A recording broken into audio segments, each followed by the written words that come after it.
V državno politiko smo vstopili s poštenimi in dobrimi nameni, z odgovornostjo do države, spoštovanjem do pravnega reda in zavedanjem, da so ljudje ključ za rešitev prav vsakega družbenega izziva, s katerim se soočamo. In teh ni malo. V to verjamemo tudi danes, ko se ta mandat zaključuje in ko imamo izkušeno in raznovrstno ekipo različnih generacij za naslednji mandat. Postali smo močna in zrela stranka, ki se zaveda odgovornosti do ljudi, do okolja, do skupnosti, do države. Znamo prevzeti odgovornost in razumemo, da smo zastopniki prav vseh ljudi. To smo dokazali tako v vladi, kot tudi danes v opoziciji. V LMŠ se zavedamo, da je vse medsebojno povezano in soodvisno.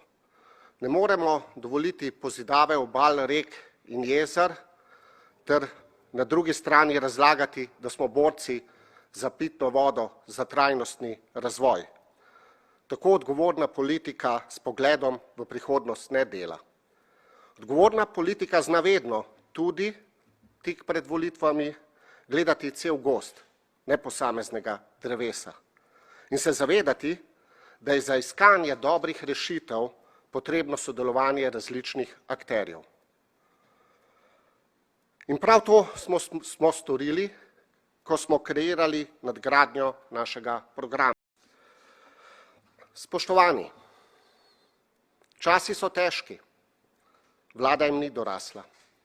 Soočamo se s katastrofalnim upravljanjem epidemije, uničevanjem javnega zdravstva, pravnim in finančnim huliganstvom, podrejanjem in rušenjem številnih družbenih podsistemov, od policije do pravosodja, medijev, celo šolski sistem je na udaru. V LMŠ verjamemo, da to ni Slovenija, ki si jo želimo. Zato nismo in ne bomo tiho. Predvsem pa ne bomo pozabili. Naš prenovljen program je osnova, s katero bomo ponovno vzpostavili temelje tam, kjer jih danes podkopavajo, in je tudi podlaga za razvojni preboj povsod tam, kjer danes kot družba zamujamo priložnosti. V LMŠ imamo ekipo, imamo izkušnje, imamo vsebino, pripravljeni smo. Srečno, Slovenija.